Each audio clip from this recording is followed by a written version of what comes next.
खाद्य संस्कृतीमध्ये तेलाशिवाय आहाराची कल्पनाच केली जाऊ शकत नाही. शरीरामध्ये असणारा गती देणारा प्रमुख दोष म्हणजे वात याला नियंत्रित करण्यासाठी तेलाशिवाय परम औषध नाही.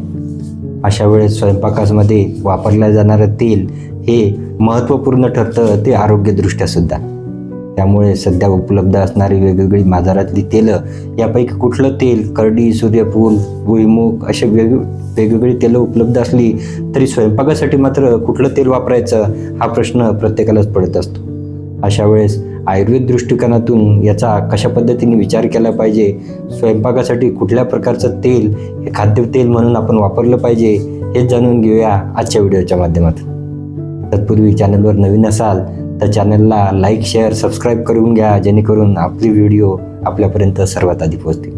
नमस्कार, मी डॉक्टर विशाल राठोड, आयुर्वेदाचार्य. गेली 17 वर्ष आयुर्वेदाची प्रॅक्टिस मेहकर येथे करतो.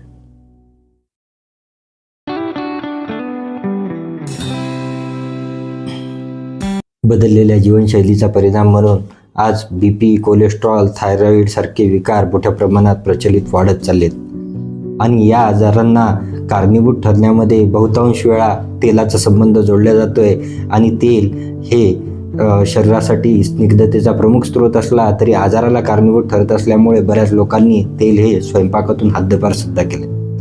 बऱ्याच वेळा वेगवेगळ्या जाहिराती आणि कुठल्या तरी शरीरामध्ये कमतरतेच्या आधारावरती मात्र तेल वेगवेगळ्या पद्धतीने स्वीकारले जातात आणि प्रश्न कायम राहतो तो खाद्यप्रकारामध्ये कुठल्या प्रकारचं तेल घेतलं पाहिजे.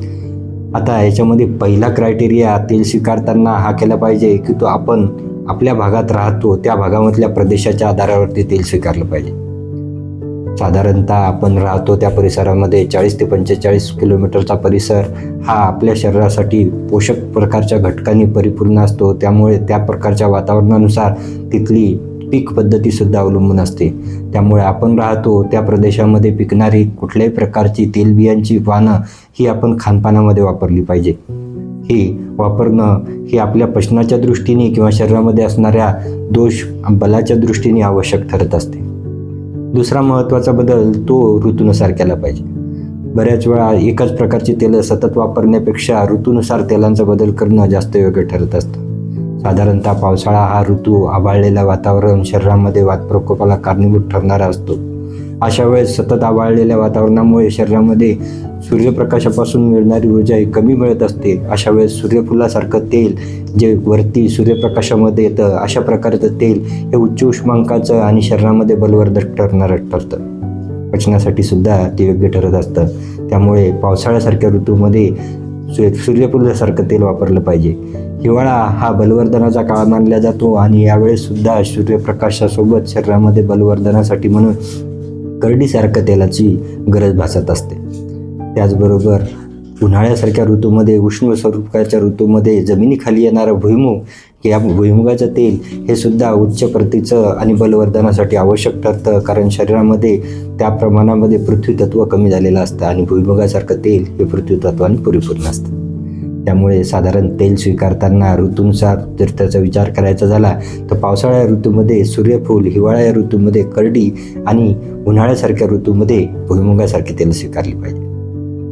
साधारणतः ऋतूनुसार आणि प्रदेशानुसार तेलाच्या ह्या 2 क्रायटेरिया व्यतिरिक्त तिसरा महत्त्वाचा क्रायटेरिया म्हणजे पिकणारी कुठल्याही प्रकारची तेलबियाची वानं ही कोल्ड कॉम्प्रेस पद्धतीने निघणाऱ्या तेलांना जास्त उपयुक्त ठरतात. साधारणतः तेलामध्ये असणारी स्निग्धता ही शरीरामधल्या वाताला शमन करते. परंतु कुठल्याही पद्धतीने रिफाईंड किंवा फिल्टर केलेल्या तेलामध्ये मात्र ऑर्डरलेस, टेस्टलेस करण्याच्या या प्रक्रियेमध्ये मोठ्या प्रमाणात हाय टेम्परेचरनी त्याच्यावरती मारा केल्यामुळे शरीरामध्ये लागणारा स्निग्ध गुण हा कमी होतो आणि त्यातला वाताला सरगुण कमी होऊन शरीरामध्ये अपानवायूची विकृती व्हायला लागते. वाताचा प्रकार म्हणजे अपानवायू जो कमरेपासून खालच्या भागामध्ये शरीराचं नियंत्रण आणि बलवर्धन करण्याचं काम करतो तो वीक झाल्यामुळे मोठ्या प्रमाणात शरीरामध्ये D3 कॅल्शियमची डिफिशियन्सी, मणक्याचे विकार होण्याची कारणे घडतात. अशा वेळेस शरीराला बलवर्धनासाठी म्हणून कोल्ड कॉम्प्रेस पद्धतीने निघालेलं ऑइल हे जास्त उपयुक्त ठरत असते. फिल्ट्रेशनमध्ये केल्या जाणाऱ्या भेसळीमुळे सुद्धा मांसपेशीमध्ये असणारा B12 हा सुद्धा कमतरतेला पडायला लागतो आणि त्यामुळे न्यूरॉन किंवा नसांना पाहिजे त्या प्रमाणात बळकटीने मिळाल्यामुळे अनेक विकारांचा सामना करावा लागतो. त्यामुळे या पद्धतीने टेस्टलेस किंवा ऑर्डरलेस केल्या जाणाऱ्या रिफाईंड किंवा फिल्ट्रेशनच्या प्रक्रियेने सुद्धा तेलाची ही पद्धत चुकीची ठरते. म्हणून साधारणतः कोल्ड कॉम्प्रेस पद्धतीने तेल घेणं हे जास्त उपयुक्त ठरते. तेल घाण्याचं तेल घेणं हे शक्य होणार नाही, तर अशा व्यक्तींमध्ये तेलांपासून मिळणारे स्निग्धतेचे घटक परिपूर्ण करण्यासाठी म्हणून दुसरा एक पर्याय केला जाऊ शकतो, ते म्हणजे तेलबियाच्या चटण्याच्या स्वरूपात. जवस, कराळ, शेंगदाणा, तीळ, खोबरं अशी वेगवेगळ्या स्वरूपाची तेलवान आपल्याकडे उपलब्ध होतात.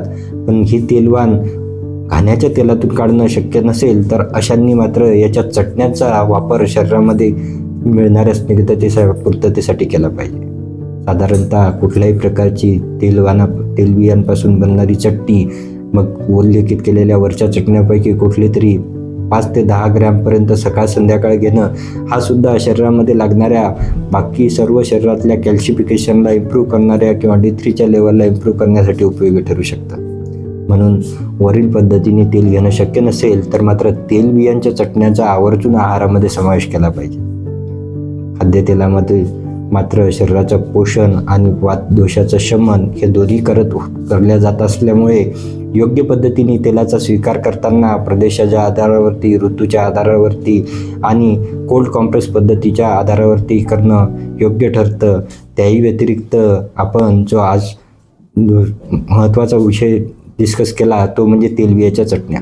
तेलबियांच्या चटण्याचा सुद्धा समावेश आहारामध्ये करणं हे अतिशय योग्य ठरतं. वरील गोष्टीचा सांगोपांग विचार केल्यानंतर मात्र एवढं नक्की लक्षात येतं की कोल्ड कॉम्प्रेस ऑइल हे शरीराच्या पोषणासाठी आणि वाढणाऱ्या वेगवेगळ्या थायरॉईड, कोलेस्ट्रॉल, BP सारख्या विकारांना नियंत्रणात आणण्यासाठी अत्यावश्यक ठरत चाललंय. 30 ते 35 ml पर्यंतची एका दिवसापर्यंतची मात्रा ही स्निग्धतेच्या दृष्टीने महत्त्वपूर्ण ठरते. ज्यांना तेलांबाबतीत काही प्रॉब्लेम असतील किंवा समस्या असतील अशांनी मात्र तुपाचा सुद्धा स्निग्धतेसाठी उपयोग करणं किंवा आहारामध्ये समावेश करणं योग्य ठरतं. कोलेस्ट्रॉलचा भाऊ करून बऱ्याच लोकांनी तेलांना हद्दपार केला असलं तरी मात्र कोलेस्ट्रॉल हा शरीरासाठी आवश्यक घटकसुद्धा मानला जातोय आणि आता हे WHO सुद्धा प्रमाणित केलेलं आहे. त्यामुळे वरील विषयामध्ये महत्त्वाचा तेलाचा निवड ही आपण जरूर केली पाहिजे. तेलांना कुठल्याही पद्धतीने बंद करण्याऐवजी शरीरामध्ये आवश्यक तेलाची मात्रा ही घेतली पाहिजे. योग्य पद्धतीने घेतल्याने शरीराच्या बलवर्धनासाठी आणि वाताच्या शमनासाठी ते अतिशय उपयुक्त ठरतं.